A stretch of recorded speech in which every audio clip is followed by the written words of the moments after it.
Hola, muy buenas tardes. Bienvenidos al noticiero del mediodía. Hoy es 22 de abril del año 2021. Comparta con nosotros la próxima hora de informaciones. ¿Cómo está, Froilán? ¿Qué tal, Diana? ¿Qué tal, amigos? Comenzamos y lo hacemos como de costumbre presentándoles nuestros titulares. Participa Díaz Canel en pleno extraordinario del Comité Provincial del Partido en Cienfuegos. Cuba reporta cifra récord con 1.207 nuevos casos de COVID-19. Se informan 1.016 altas clínicas y 12 fallecidos. Recuerda Bruno Rodríguez Parrilla, atentado terrorista contra Embajada de Cuba en Portugal.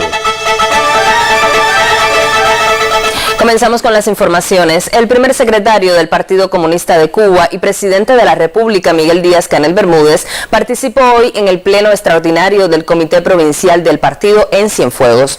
La cuenta oficial en Twitter, Presidencia Cuba, así lo informó, a la vez que destacó la realización de la cita, coincidiendo con el aniversario 202 de la fundación de esa ciudad.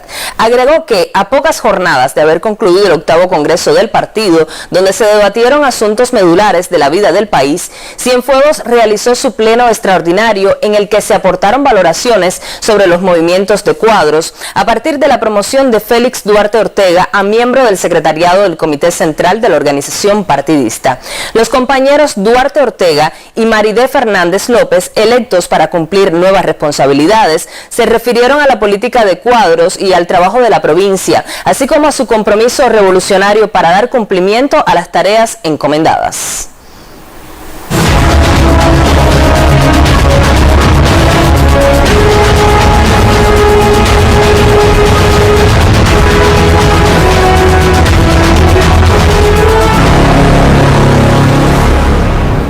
El director nacional de epidemiología del Ministerio de Salud Pública, doctor Francisco Durán García, en su conferencia de prensa habitual, informó que al cierre de este miércoles Cuba reportó la cifra récord de 1.207 nuevos casos de COVID-19. 1.207, un triste récord. 1.016 altas clínicas de nuestros centros asistenciales y 12 fallecidos, con los que lamentablemente se acumula un total de 559 pérdidas de vidas por la enfermedad. Durante la última jornada se procesaron 21.830 muestras en los laboratorios de biología molecular de la nación, la cual acumula un total de 97.967 PCR positivos desde marzo de 2020, y de ellos se mantienen 5.302 casos activos. Resalta pues la grave situación epidemiológica de la capital, que este miércoles informó la alarmante cifra de 681 nuevos pacientes de COVID-19, seguida por Matanzas con 105. Son las únicas provincias que acumulan un total de muestras positivas con dígitos de 3 cifras. De los 1.207 casos diagnosticados, el grupo de edad más afectado fue el de 20 a 39 años, donde se reportaron 432 nuevos enfermos en la última jornada. Llama la atención el acumulado de 146 PCR positivos en el grupo de menores de 20 años de edad, donde además se encuentran en estado grave 2 menores del municipio capitalino de Playa. Se trata de un infante de 1 año de edad y una pequeña de tan solo 3 meses de vida. Revisamos ahora otros temas. El Laboratorio de Biología Molecular de Matanzas analiza diariamente más de 1.000 pruebas PCR de la provincia. Este territorio enfrenta una compleja situación epidemiológica, de ahí la necesidad de redoblar los esfuerzos en el análisis de las muestras. En octubre de 2020, el Laboratorio de Biología Molecular de Matanzas ha procesado más de 193.000 muestras de PCR. Nuestro laboratorio debe está creado para que se realicen 1.200 pruebas, y esto siempre se ha cumplido, y hemos llegado casi hasta hacer 2.000, 2.100. La positividad se ha comportado desde el principio en un 2,28%. Sin embargo, como se ha visto que estamos en una situación de rebrote, en la última semana la positividad se ha incrementado a un 9,5%. La provincia acumula 5.510 casos positivos desde marzo de 2019. No hay ninguna dificultad con la toma de muestras, no hay ninguna dificultad con los reactivos y no hay ninguna situación con ningún atraso, porque como ustedes ven, estamos haciendo más de las pruebas necesarias. El personal de aquí de nosotros cuentan con las sobrebatas, con las batas, cuentan con los guantes, con los nasobucos, o sea, está, y con los medios desinfectantes también para mejor higienización de ellos. Ante el escenario actual, el Instituto de Medicina Tropical Pedro Curí, IPK, contribuye con el análisis de más de 500 pruebas diarias de Matanzas. El territorio enfrenta una compleja situación epidemiológica, de ahí la necesidad de agilizar el procesamiento de las muestras. En Matanzas, Ania Díaz Báez, Sistema Informativo de la Televisión Cubana. La empresa de tecnologías de la información de BioCuba Pharma recibió hoy la condición de vanguardia nacional por tercer año consecutivo. Este reconocimiento, que otorga a la Central de Trabajadores de Cuba, ha tenido en cuenta los resultados de este joven colectivo en la innovación y el uso de las tecnologías en función del desarrollo. Desde el 2020, los trabajadores de la ETI fueron convocados por la dirección de BioCuba Pharma para apoyar los principales procesos asociados al desarrollo y la fabricación de medicamentos relacionados con los protocolos para el tratamiento a la COVID-19, así como los 5 candidatos vacunales. Esta empresa, que está integrada por científicos y tecnólogos, puso a disposición de la comunidad científica plataformas para la recolección de información en fuentes confiables, lo cual contribuyó a la toma de decisiones. Igualmente se dotó a la organización de un sistema de videoconferencias seguro para el intercambio virtual entre las entidades, socios extranjeros, clientes y proveedores. El presidente de BioCuba Pharma, doctor Eduardo Martínez Díaz, reconoció esta empresa en constante crecimiento y la calificó como ejemplo de innovación y cultura del detalle. Conozca más adelante de las alianzas entre empresas estatales y trabajadores por cuenta propia para contribuir a la producción local de materiales de la construcción.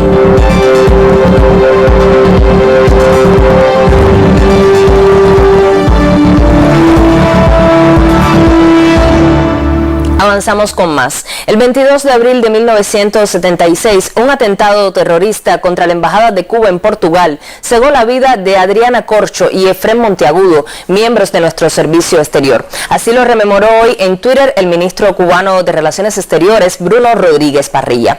A propósito de la fecha, el canciller resaltó que la diplomacia revolucionaria rinde tributo a sus mártires, fiel a los principios y a su legado. Cada año, miembros de las misiones diplomáticas cubanas homenajean a Adriana Corcho y Efrén Monteagudo, víctimas de un ataque que destruyó las instalaciones de la Embajada de Cuba en Lisboa. Refiere la Cancillería cubana que el acto terrorista formó parte de una ola de más de 150 ataques contra misiones diplomáticas y blancos cubanos en más de 20 países entre 1975 y 1976.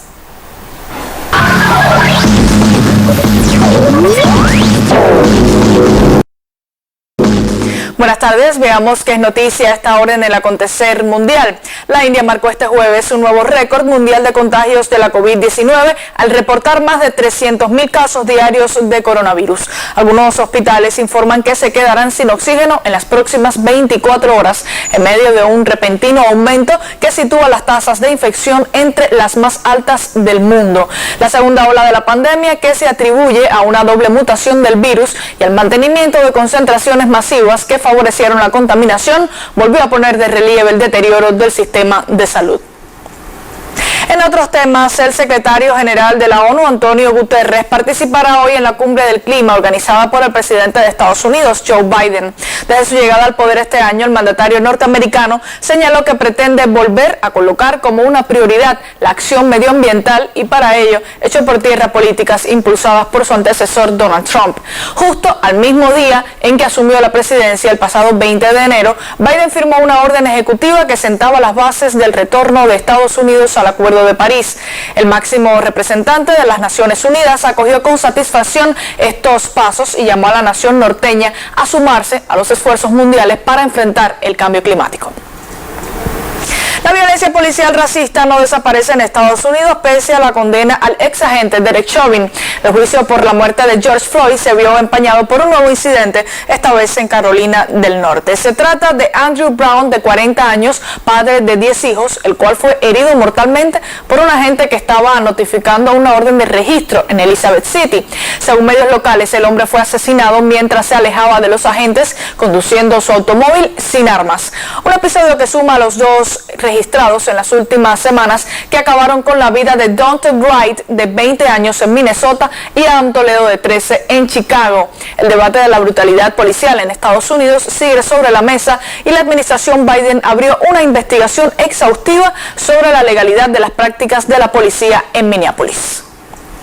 Precisamente en una entrevista con Hispan TV, la redactora de la revista La Comuna, Carmen Parejo Rendón, enfatizó que el sistema judicial en Estados Unidos es muy desigual y los afrodescendientes y latinos carecen de condiciones para poder defenderse en un juicio, por lo que los dos agentes policiales saben que son impunes, a no ser que se genere una pena de prisión, como ocurrió en el caso de George Floyd.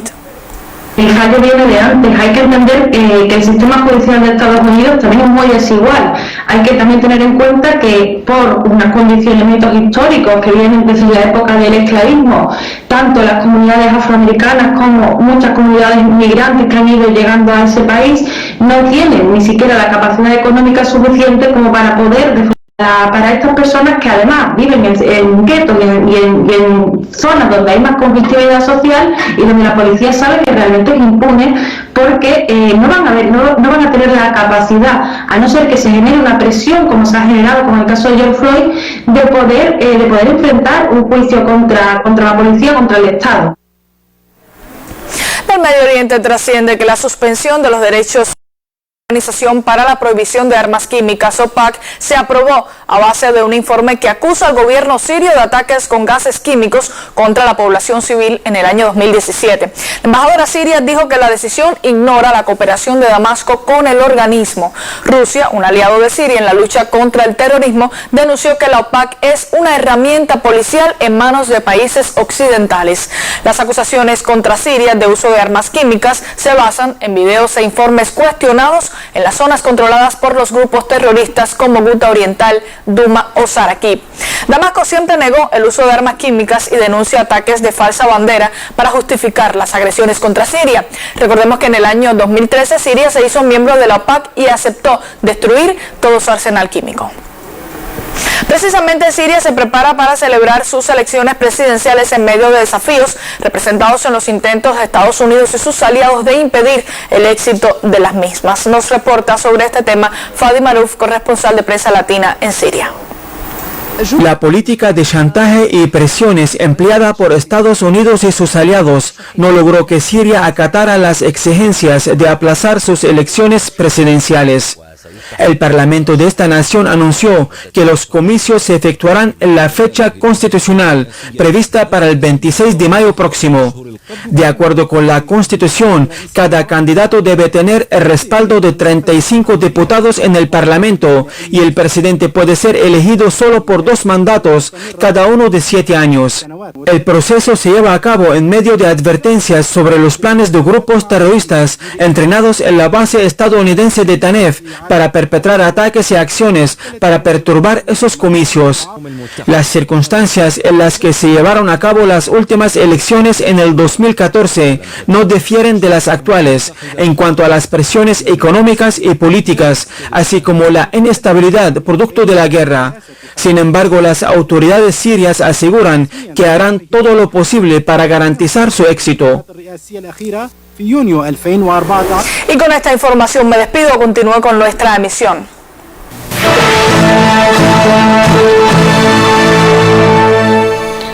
Regresamos a la actualidad nacional. En diferentes instituciones de Santiago de Cuba se realizó la convocatoria para la celebración del 1 de mayo. El Grupo Empresarial de Logística del Ministerio de la Agricultura y el Telecentro Teleturquino fueron las primeras en realizar esta actividad sindical. Se convoca a la celebración del 1 de mayo en distintas instituciones en Santiago de Cuba. Un momento para ratificar el compromiso del movimiento sindical junto a sus trabajadores con el proyecto martiano socialista y fidelista. Nosotros tenemos implementado efectuar 759 convocatorias en toda la provincia en el sistema agropecuario. En el contexto de la COVID-19 hacen suyo el llamado con diversas iniciativas. Hemos escogido este centro porque es un centro que lleva 4 años ratificado como vanguardia nacional por los sostenidos resultados en las diferentes actividades que realizan. Unidos hacemos Cuba es el lema que presidirá este año la Fiesta de los Trabajadores, convocada a realizarse desde las plataformas digitales. Una muestra del inquebrantable empeño de llevar adelante la revolución con el esfuerzo unido de todos. Daniela Gómez Herrera para el Sistema Informativo de la Televisión Cubana. El Sindicato Nacional de Trabajadores de Cuba entregó la bandera Proeza Laboral a profesores de la Universidad de Ciencias Pedagógicas Enrique José Barona. De forma voluntaria en los centros de aislamiento. El colectivo de trabajadores de la Universidad de Ciencias Pedagógicas Enrique José Barona recibió en la mañana de hoy la bandera de Proeza Laboral que otorgó la Central de Trabajadores de Cuba en reconocimiento a la labor desplegada durante el enfrentamiento a la COVID-19 y por su entrega y compromiso en el asesoramiento metodológico de las teleclases. Por la labor desarrollada durante el enfrentamiento a la COVID, es decir, la movilización de nuestros estudiantes, de nuestros profesores para los centros de aislamiento. Tuvimos la posibilidad de incorporar estudiantes nuestros y profesores a diversas tareas como es el pesquisaje, el trabajo en los organopónicos, el trabajo en la operación de la lucha contra coleros. Es decir, que la universidad hoy, desde marzo del 2020, se ha incorporado un sinnúmero de tareas que le hacen meritoria realmente la entrega de esta bandera de la proeza laboral. En el acto también se entregó la distinción Rafael María de Mendive a 16 trabajadores que durante más de 25 años han dedicado lo mejor de su vida a la hermosa labor de educar, que a decir de Enrique José Barona es iluminar para siempre la vida. Aymelis Alfaro, Sistema Informativo de la Televisión Cubana.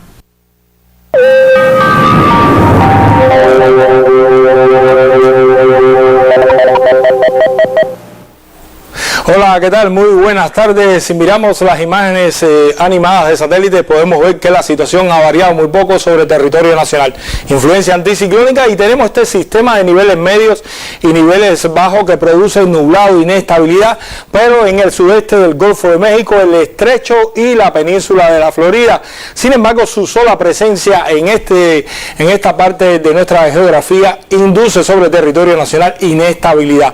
Por eso ayer tuvimos lluvias en el occidente del país, acumulados hasta 55 milímetros en Santa Lucía y tormentas locales severas con caída de granizo y viento fuerte en varias localidades del Camagüey, algo que es característico en esta temporada o en este mes de abril. La tarde de hoy no será diferente, vamos a tener cielo parcialmente nublado, que llegará a nublado en localidades del interior y sur del centro del país, pero también hacia el Camagüey y el sur oriental. Pudiéramos tener actividad de tormentas fuertes, incluso en alguna localidad pudiera llegar a ser severa. En la noche entonces se mantiene el cielo parcialmente nublado en todo el territorio nacional, ya es baja la probabilidad de lluvia y las temperaturas en horas de la tarde elevadas. Fíjense que vamos a tener temperaturas desde 36 grados Celsius en el oriente del país, 35-36, poco más fresca o un poco más frescas en el occidente, donde el viento debe girar al norte-nordeste y por eso la máxima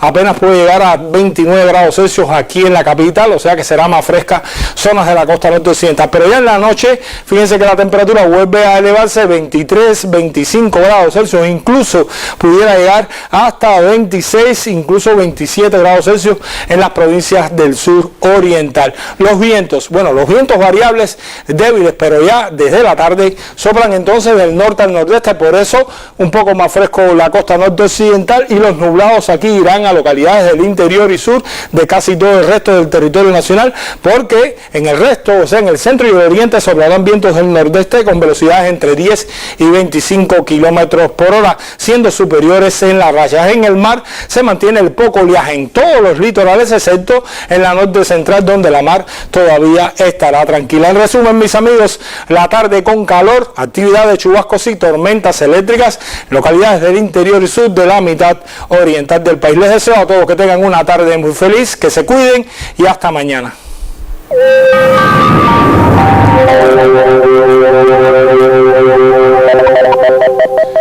Las alianzas con empresas estatales como suministradores de algunos materiales primas o como desarrollador de productos permiten a los trabajadores por cuenta propia hacer una contribución al Programa Nacional de Producción Local de Materiales requeridos en la construcción de viviendas. El Programa Nacional de Producción de Materiales tiene sólidos pilares en trabajadores por cuenta propia que lideran proyectos aprobados por el Ministerio de la Construcción para sustituir importaciones. Porque todas nuestras pinturas del 2012 hasta la fecha se hacían con productos nacionales y se hacen con productos nacionales sustituyendo las importaciones debido al bloqueo económico. Este año Corona aspira a producir más de 1 millón de litros de pinturas ecológicas y otros productos. Tenemos gamas de pintura, esmaltes sintéticos, esmaltes base agua, pinturas de vinil para pared, selladores de madera. Tenemos además pinturas de piscina, impermeabilizantes, o sea que casi tenemos cubiertas las necesidades de la población y de la industria cubana. La labor de Pinturas Corona está en plena correspondencia con la resolución aprobada en el 8º Congreso para la actualización de los lineamientos de la política económica y social del Partido La Revolución para el quinquenio iniciado este año. Corona no es el único. Este taller produce cada mes hasta 25.000 válvulas de descarga de muebles sanitarios de probada calidad. Son resultados de años de desarrollo y la vinculación con la planta de herrajes de Guanabacoa.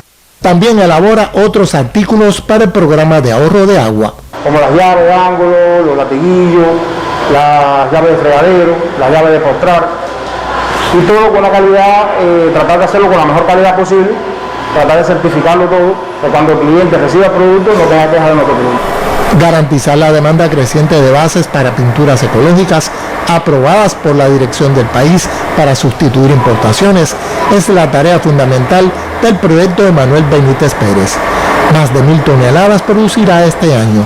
No es el único aporte a la oferta local de materiales. Ha demostrado que tenemos una presencia en nuestro territorio de una gran cantidad de materias primas que permiten la sustitución directa de importaciones, inclusive la posibilidad de desarrollo de productos para el sistema de la vivienda como los morteros acabados, los morteros de revestimiento, sin la necesidad de utilizar el cemento Portland, y no es más que rescatando morteros tradicionales que prácticamente desde la antigüedad se desarrollaron en el mundo y también en nuestro pueblo.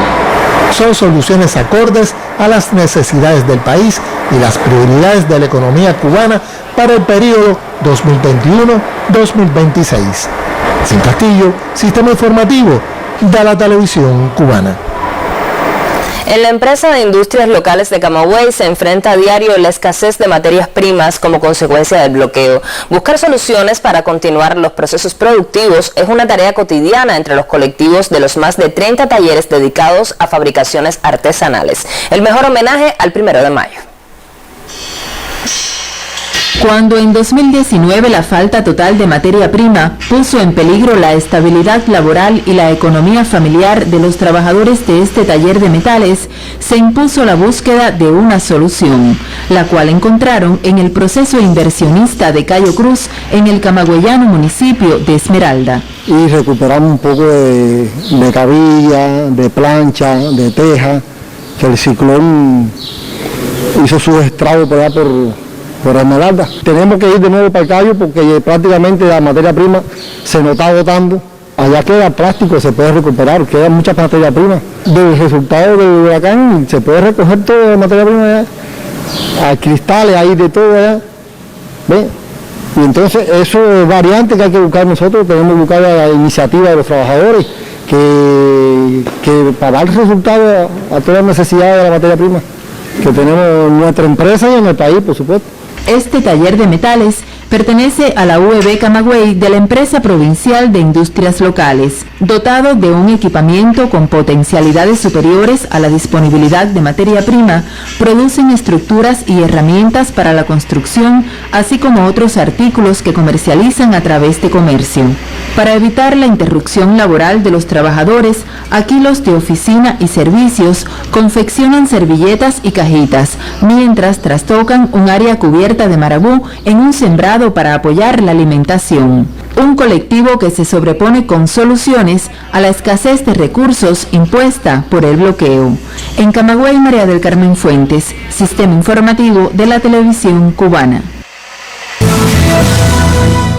La Gaceta Oficial de la República de Cuba publicó la resolución número 81 del Ministerio de la Agricultura, que amplía el listado de productos agrícolas sin procesar industrialmente que pueden ser comercializados de manera directa en pesos cubanos entre establecimientos del sector turístico y los productores agropecuarios.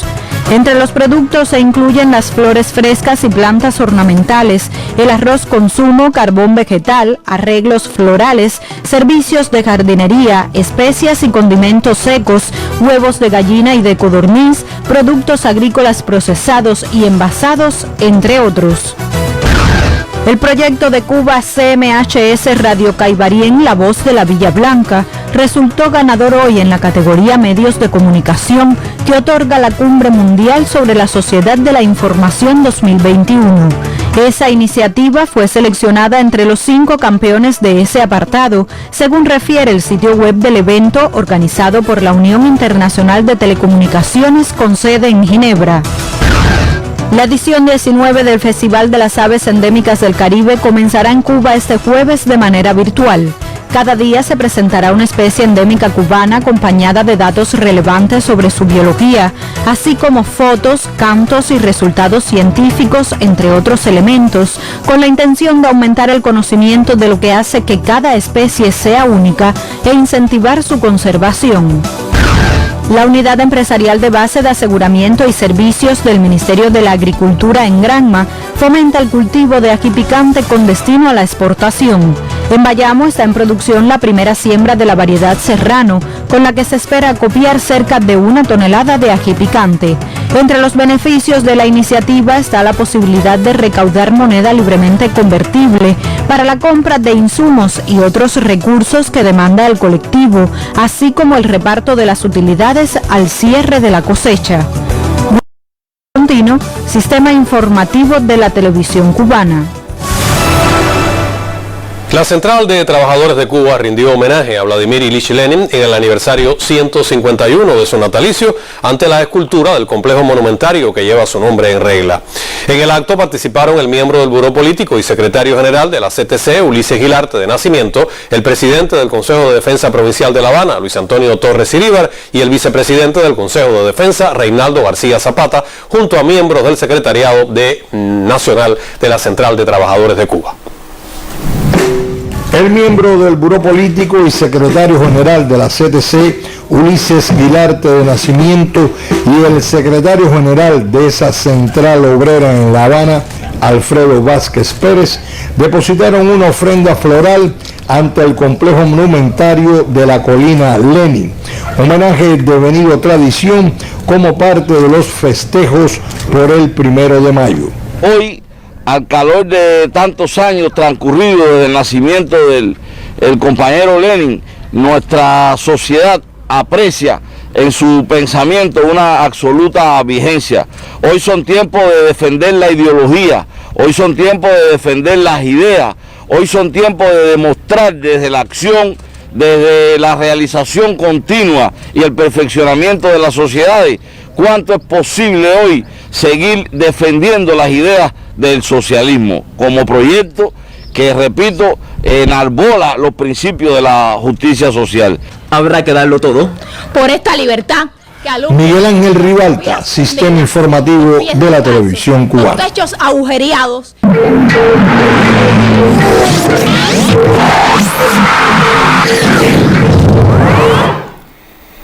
Muy buenas tardes. En las duplas cubanas de Maylene Delis, Leila Martínez y Lidiani Echevarría, Yanis Lady Sánchez inician esta tarde la ronda clasificatoria de la segunda fase del Circuito Mundial de Vóley de Playa, que se celebra en el balneario mexicano de Cancún. Maylene y Leila rivalizarán en solo minutos ante la pareja neerlandesa de Katja y Raiza, mientras Lidy y Sánchez tendrán net por medio al dúo de Leia y Gerda de Lituania. De vencer, las antillanas jugarán otro desafío en esta etapa en pos de alcanzar un cupo en el cuadro principal. Hace solo unos días, en el propio escenario, las nuestras ocuparon el 9º lugar en la primera parada, lo que representa el mejor resultado histórico en lides de este nivel. Al concluir este evento, las duplas cubanas se enfrentarán del 28 de abril al 2 de mayo, el tercer y último reto en territorio mexicano. La Comisión Nacional de Béisbol informó que la detección de un positivo a la COVID-19 entre los miembros del colectivo técnico ha condicionado la detención de los entrenamientos organizados en Matanzas rumbo a la Copa del Caribe y el Preolímpico de América. Como establecen los protocolos, el afectado fue trasladado a una instalación hospitalaria para recibir tratamiento médico y el resto de los concentrados permanecerá en aislamiento hasta que se conozcan los resultados de nuevos estudios epidemiológicos. Una vez se dispongan de los mismos, se definirán los pasos a seguir y se actualizará la información al respecto. Mientras en Japón, lo más relevante esta fecha fue el primer salvamento del cubano Raidel Martínez en la victoria de los Dragones de Chunichi sobre las Estrellas de Dena por la mínima. El pinareño ponchó a uno de los 3 bateadores que enfrentó y mantuvo su efectividad en 0.00. Esta jornada el Sofán no jugó y los otros representantes de nuestro país no tuvieron actuaciones para destacar. Y el softball cubano mantiene su política de contrataciones con la inserción de otras 3 jugadoras en ligas internacionales. Ahora suman 6 las contratadas para jugar en la Serie A1 de Italia. El periodista Duanis Hernández nos trae los detalles. La estelar lanzadora villaclareña Anisley López regresa al torneo europeo con el Moro Softball después de militar entre el 2014 y el 2017 con el Caserta y jugar en las últimas temporadas en la Liga de Guatemala.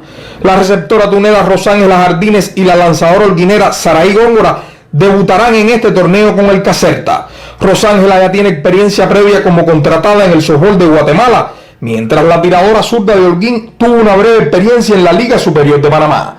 Según informó Juan Reinaldo Pérez, comisionado nacional de la disciplina, con estos contratos suman 6 las softbolistas cubanas que actuarán en la Serie A1 de Italia, una liga en la que militan 12 equipos divididos en 2 grupos. La Serie A1 comienza el próximo 22 de mayo y se extenderá hasta el venidero mes de octubre, por lo que este torneo de larga duración será muy provechoso para las softbolistas cubanas. Softball cubano con 6 contratos en el sector femenino para la Serie A1 de Italia. Duanis Hernández, Sistema Informativo de la Televisión Cubana. Y 5 pesistas cubanos van hoy por medallas en lo que constituye la 4ª fecha del Campeonato Panamericano que se celebra en República Dominicana de levantamiento de pesas. Desde la sede, el colega Enrique Portuondo indica que la mayor expectativa está puesta en el representante de los 89 kilogramos, Olfide Sáez, quien fuera titular en la Copa Mundial de Roma el pasado año. Ya hoy salió a la plataforma Regla Morales en 71 y finalizó quinta en el total. La víspera, Cuba no pasó del 6º puesto logrado por Marina Rodríguez en los 63, mientras que en el apartado masculino Miguel Castro y Edisnel Corrales finalizaron en el 6º y el 8º lugar respectivamente. Y del fútbol español, tanto Real Madrid como Sevilla ganaron sus respectivos encuentros de la jornada y ahora la diferencia entre el primero y el cuarto clasificado es de solo 5 unidades. Hacía mucho no se veía tal paridad a estas alturas del certamen. Precisamente hoy el Barcelona intentará cortar la brecha cuando enfrente al Getafe, en tanto el Atlético de Madrid juega a esta hora frente al Huesca. Con esta información finaliza este tiempo dedicado a la actualidad deportiva. Tenga usted muy buenas tardes. Muy buenas tardes también para ti, Alejandro. Ahora revisamos otros temas. El Hospital Clínico Quirúrgico Docente 10 de octubre es uno de los encargados de la atención a los pacientes sospechosos de alto riesgo de la COVID-19 en La Habana. Sin descuidar esa misión, se desarrollan allí iniciativas para garantizar que las personas contagiadas con el virus puedan recuperarse de las secuelas de la enfermedad. En los jardines del Hospital Capitalino de Dependientes se construye el primer parque tecnológico a cielo abierto para el desarrollo de un programa de rehabilitación integral de 8 patologías de enfermedades crónicas no transmisibles. El propósito es tenerlo listo para que dé servicio una vez se haya controlado la pandemia. Se tomó la decisión entre un grupo colectivo multidisciplinario de trabajo, en el cual entran neumólogos, cardiólogos, fisioterapeutas, fisiatras, licenciados en cultura física, en multidisciplinario, en realizar un proyecto de rehabilitar a esos pacientes que ya pasaron la COVID y que han quedado con secuelas respiratorias o cardiovasculares. Ya se dispone de toda la tecnología que llevarán las consultas especializadas, las que estarán enlazadas por senderos con jardines colgantes para la protección del sol y propiciar un ambiente de relajación a los pacientes. Este hospital atiende a toda la población de 10 de octubre, uno de los municipios más poblados y envejecidos del país, y también en ese sentido está diseñado el gimnasio biosaludable, que debe recibir un promedio de 112 a 120 personas diarias. Eso hace que estemos destinados para la atención final hospitalaria de segundo nivel de hospital clínico quirúrgico de una población de 250.000 de habitantes. Un un centro de cirugía oftalmológica, otro de endoscopía y áreas para el diagnóstico temprano y el tratamiento avanzado de enfermedades, entre ellas el cáncer, son otras iniciativas en desarrollo en el Hospital Clínico Quirúrgico Docente 10 de octubre, que está próximo a disponer también de un organopónico para la alimentación de sus más de 1.230 trabajadores. Hemos aprovechado todo este tiempo en la recuperación de las estructuras principales que permitan, una vez restituido la nueva normalidad, nuestra población encuentre en este hospital un sitio oportuno para conservar y mejorar su estado de salud. La dependiente, fundada hace 140 años, se perfecciona como institución hospitalaria mientras cumple eficazmente su encargo en esta pandemia: atender a todos los pacientes sospechosos de la COVID-19 de alto riesgo de La Habana. Marisol Ramírez, Sistema Informativo de la Televisión Cubana.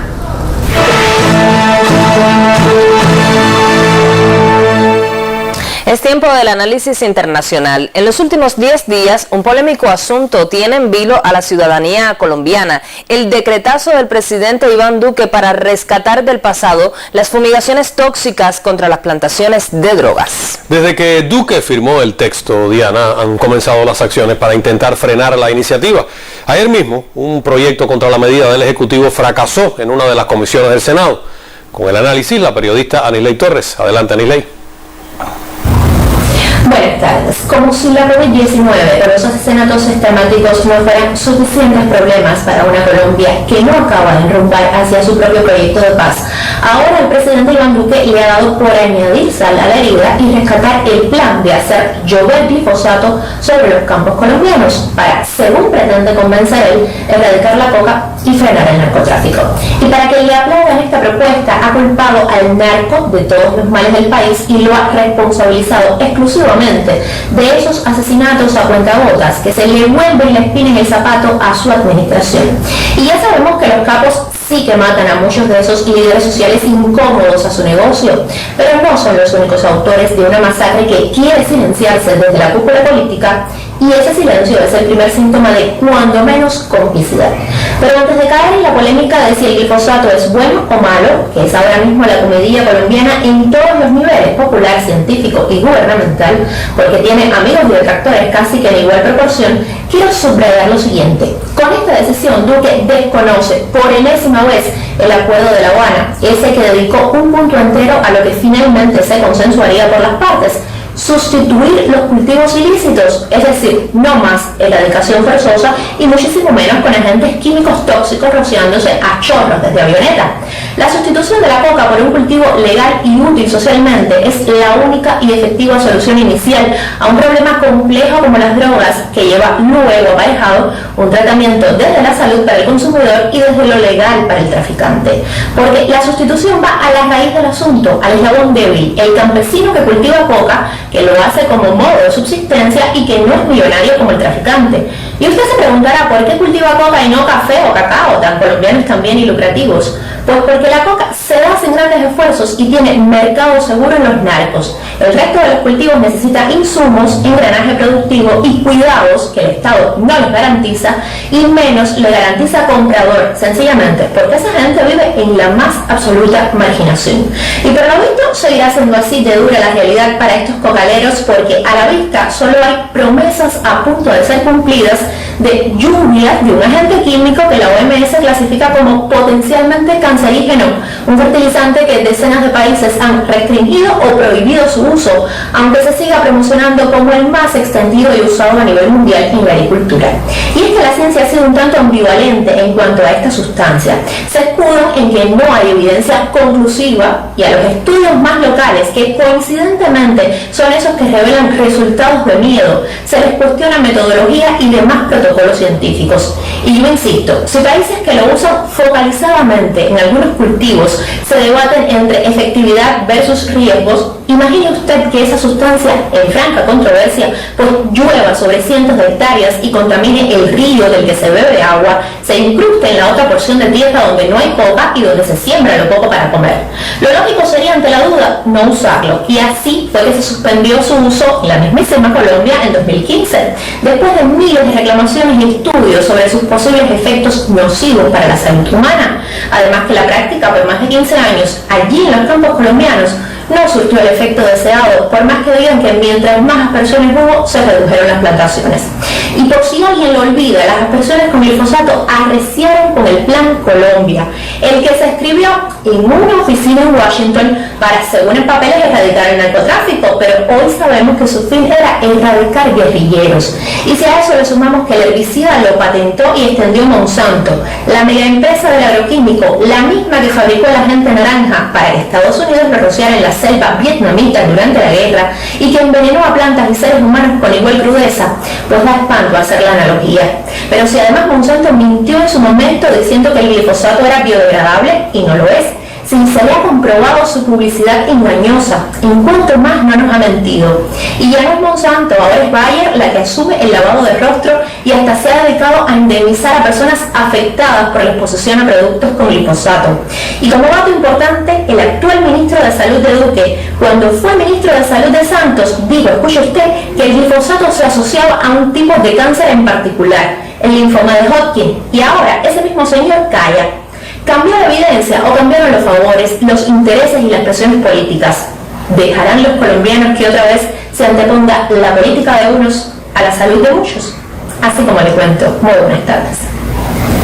Muy buenas tardes también para Dianis Ley, muy oportuno el análisis. Ahora revisamos otros temas. Los esfuerzos de la Cámara de Comercio de Cuba y la Asociación de Industriales Metalúrgicos de la República Argentina a fin de aumentar sus vínculos y las acciones del gobierno de ese país sudamericano con el propósito de incrementar la construcción de viviendas son algunas de las noticias de la esfera económica internacional que ampliamos a continuación.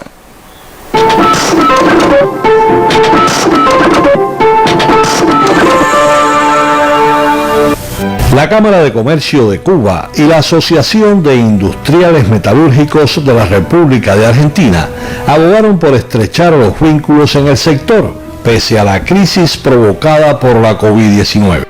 En el encuentro virtual, se conoció que el objetivo es retomar las relaciones institucionales y, en función de las necesidades cubanas, poner a disposición a las distintas industrias metalúrgicas de la nación sudamericana. La Asociación de Industriales Metalúrgicos Argentinos agrupa más de 60 cámaras regionales y sectoriales. El presidente argentino Alberto Fernández puso en marcha una línea de créditos para la construcción de viviendas en un acto donde también promulgó la ley de impuesto a las ganancias. Con la medida se pretende brindar 264.000 soluciones habitacionales y promover el derecho a un hogar digno. El mandatario argentino resaltó que esta es una muy importante decisión en favor de la justicia social. Los precios del petróleo cerraron a la baja, golpeados por expectativas de una disminución de la demanda en Asia ante el aumento de infectados por el coronavirus SARS-CoV-2. Según reportes, la pandemia repunta en varios países del continente asiático, que viven en algunos casos récords diarios de contagios, casi un año y medio después de que se produjeran las primeras infestaciones. En la Bolsa de Londres, el crudo Brent del Mar del Norte de referencia en Europa se situó en algo menos de $67 el barril, mientras la variedad West Texas intermedio de referencia para el hemisferio occidental descendió a menos de $63 el tonel. Néstor Pardiño, Sistema Informativo de la Televisión Cubana.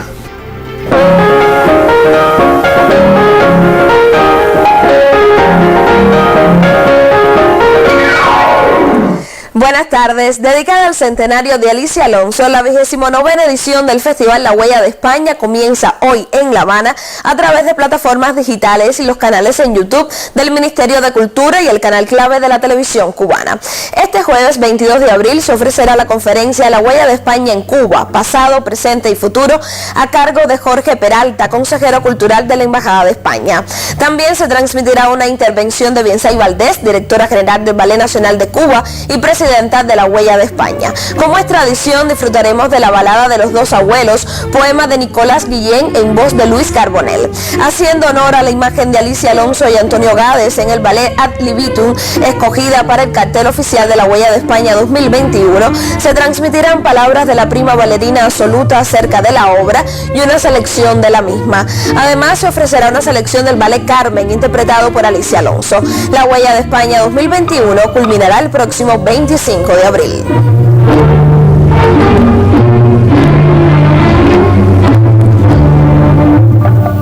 Y en otras noticias, una jornada por el aniversario 54 del Instituto Cubano del Libro se desarrolla en Camagüey. Desde las redes sociales, un programa de actividades motiva el interés por la literatura. Una oportunidad de acceder a través de la plataforma virtual a un programa de promoción de la literatura se desarrolla en Camagüey. Jornada organizada por el Centro Provincial del Libro del 21 al 27 de abril. Homenaje al aniversario 54 de creado el Instituto Cubano del Libro. Incluye a nuestro catálogo de autores, los miembros de la UNEAC, los miembros de la Asociación Hermanos Saiz, otros autores de nuestro catálogo. Tenemos un grupo de actividades concebido desde la mañana hasta la noche. Tenemos también Estrellando Espacios, que es caracterizado para premios nacionales, miembros de honor, maestros de juventudes que nos acompañan en los procesos creativos. Conferencias, conversatorios, presentaciones de ejemplares, lectura de textos y cápsulas audiovisuales a escritores del territorio.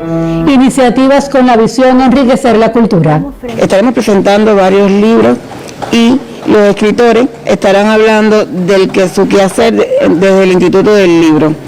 La doctora Olga García Hierro estará hablando de la editorial Ácara en sus inicios, en los años 90, sus publicaciones. La jornada literaria constituye un escenario para promover el quehacer editorial del país, esta vez desde las redes sociales. Una razón para el acercamiento entre obras, autores y públicos. En Camagüey, Aime Amarigos, Sistema Informativo de la Televisión Cubana. Y entre sus hijos más devotos tiene Cienfuegos a Lázaro García Gil, fundador del movimiento de la Nueva Trova. Este cantautor ha tenido en la otrora Villa Fernandina de Jagua, que llega este 22 de abril a sus 202 años, fuente permanente de inspiración. Los lugares donde uno nace, donde uno crece, donde uno tiene familia, afectos, todo, es el más bello del mundo. Pero Cienfuegos, además de eso, no es gratuito el amor que se le tiene, puesto que también tiene una bondad estética tremenda, es una belleza constantemente donde miras el escenar tranquilo, casi que te obliga a reflexionar, a pensar, a soñar. Nací de ti como de verso ungido para cantar tu majestad, desplumar. Cerca o lejos de su terruño, como fiel trovador, Lázaro García Gil le ha cantado a su ciudad, su gente, a sus gestas. Cuando de ti me separé, algo murió de mi canción, que arrepentido regresé, buscando un beso de perdón, y me dijiste... Esta ciudad también tiene una historia muy rica, tanto en su papel propiamente histórico en cuanto a convulsiones sociales, sublevaciones, participación en las guerras de liberación de la independencia, en la última lucha por la contra Batista, fundador del movimiento de la Nueva Trova, escritor de música para teatro y cine, asesor musical de Legrén, fundador junto a Silvio Rodríguez del estudio Eusebio Delfín, son hitos de su vida artística, pero su obra está marcada por la cienfuegueridad, sentimiento de hijos devotos que en todas las épocas le han cantado a la ciudad que llega ya a sus 202 años. El trovador no es un mero intérprete de moda o de paso por la vida, sino un partícipe, un protagónico, como un testigo de su tiempo, que deja plasmada cosas que le han pasado a él, a la ciudad, a su familia, a la gente, que de alguna manera marcan una historia. Está muy metida esta ciudad en mi sangre, en mi forma de ser, en mi paso.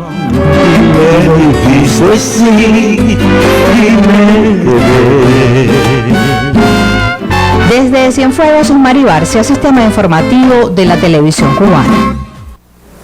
Y así me despido por hoy. Muy buenas tardes. También para ti, Claudia. El primer secretario del Comité Central del Partido y presidente de la República, Miguel Díaz-Canel Bermúdez, encabezó esta mañana el pleno extraordinario del Comité Provincial del Partido en Cienfuegos, quien eligió a Maridé Fernández López como su nueva primera secretaria. Acompañó al jefe de Estado, el miembro del Buró Político y secretario de Organización y Política de Cuadros, doctor Roberto Morales Ojeda. Y el día en que la ciudad de Cienfuegos cumple 202 años de fundada, llegó el primer secretario del Comité Central del Partido Comunista de Cuba y presidente de la República, Miguel Díaz-Canel Bermúdez, para asistir al pleno extraordinario del Comité Provincial de la Organización Política, ese que eligió como primera secretaria del partido en este territorio del centro sur del país a Maridé Fernández López, en sustitución de Félix Duarte Ortega, quien fuera electo por el Comité Central para integrar su secretariado y dirigir el Departamento de Industria, Construcción, Turismo, Transporte y Servicios.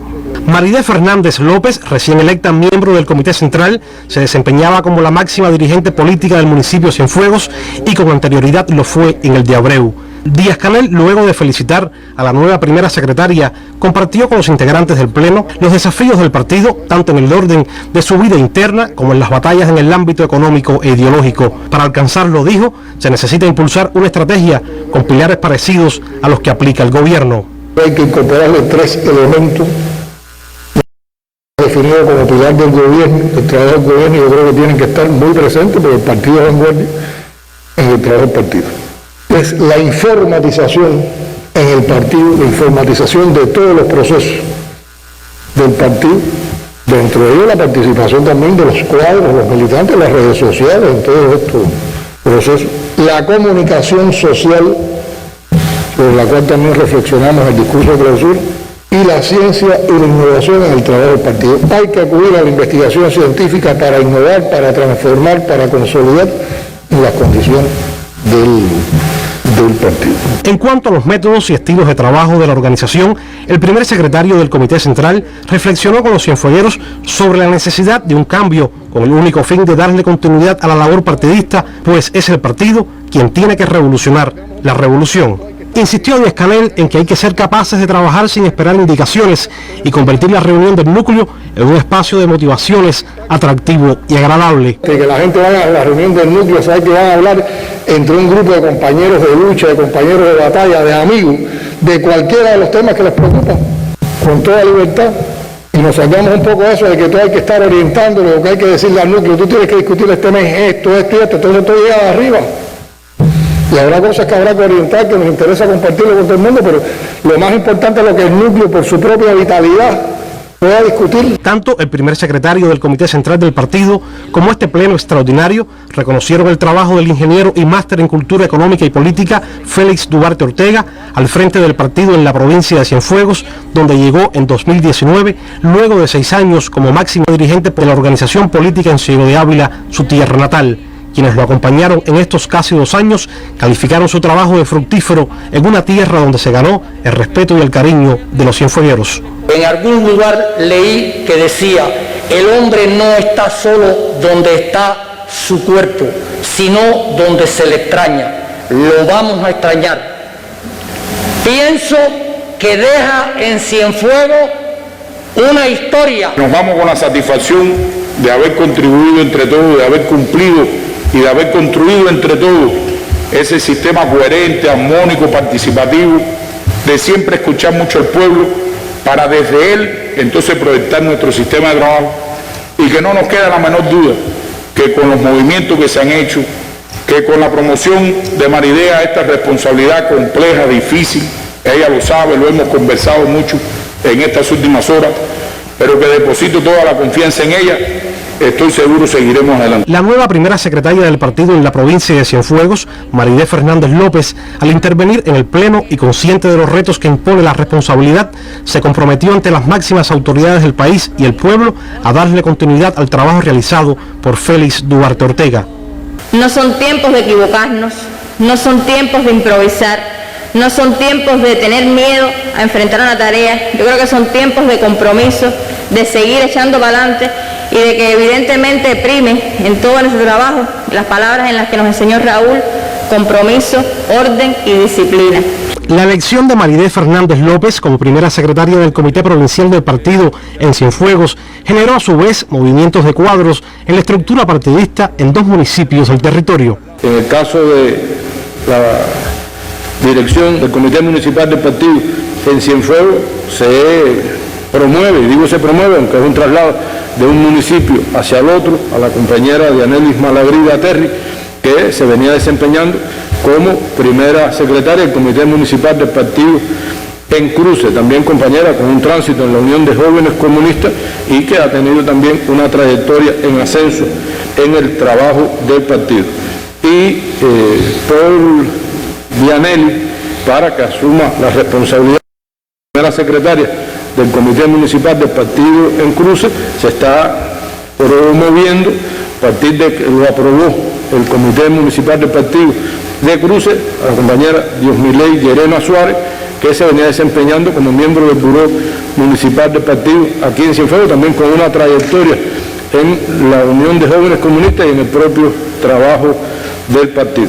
En los últimos 10 años, Cienfuegos ha sido una tierra formadora de cuadros políticos, muchos de ellos, luego de cumplir con éxito sus responsabilidades en este territorio del centro-sur de la nación, han pasado del trabajo de la juventud, el partido o el gobierno a otras provincias o a la máxima dirección del país, como lo hace ahora Félix Duarte Ortega.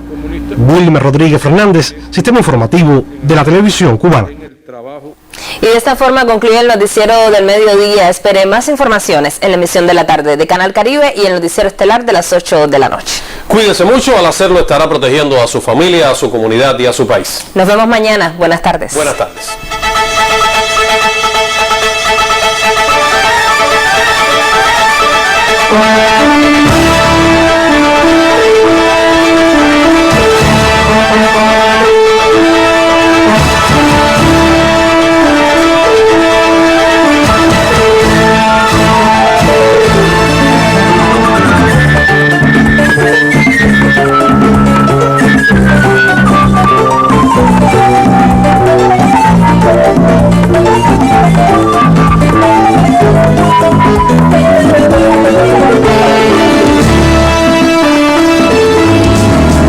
En la tarde, su cartelera. por el Canal Caribe paréntesis, 2:30 Hispan TV, a las 3 revista informativa en tiempo real, Archivo.cu a las 5:30, 5:45 Cuentos Viejos, Enlace Nacional a las 6, 6:30 Noticiero Cultural, Mesa Redonda a las 7 y a las 8, emisión estelar del Noticiero Nacional de la Televisión Cubana. Por el más musical de los canales, Clave Latina a las 3, conciertos para un premio. Documental Compay a las 4:05. A las 4:30, conciertos online, Quinteto Santa Cecilia. Cubanos en Clita a las 5. A las 6, Luis Miguel. Documentales a las 7 y a las 8, Al Compás de la Noche, Aragón.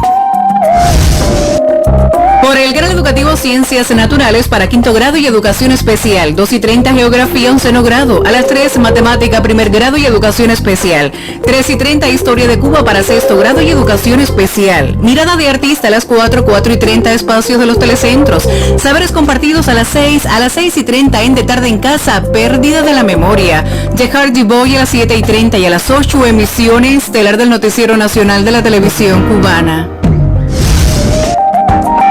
Por Tele Rebelde Fútbol Internacional de la Liga Española, encuentro entre Atlético de Madrid y Huesca. A las 3, documental. A las 4 regresa Fútbol Internacional, también de la Liga Española, Barcelona versus Getafe.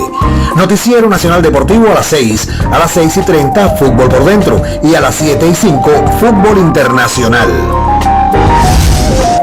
Por Multivisión, Avatar presenta La Leyenda de Korra, 2:18, Greek, Sol de Invierno a las 3:01, 4:01, Guardianes de Texas, Bienvenidos al Ejército a las 4:47, 5:14, Utilísimo, Veterinario de Texas a las 5:37, 6:04, Facilísimo, 6:52, Paw Patrol a las 7:04, Avatar con La Leyenda de Korra, Friends a las 7:30 y a las 8, Grandes Errores de la Ingeniería. Por la señal HD de Cubavisión, la reportera del crimen Jessica Fletcher. El Pequeño Bean a las 3:30, a las 3:45 el taller de Julie. Dino Tren a las 4:15, 4:46 el inspector Gadget. Claro.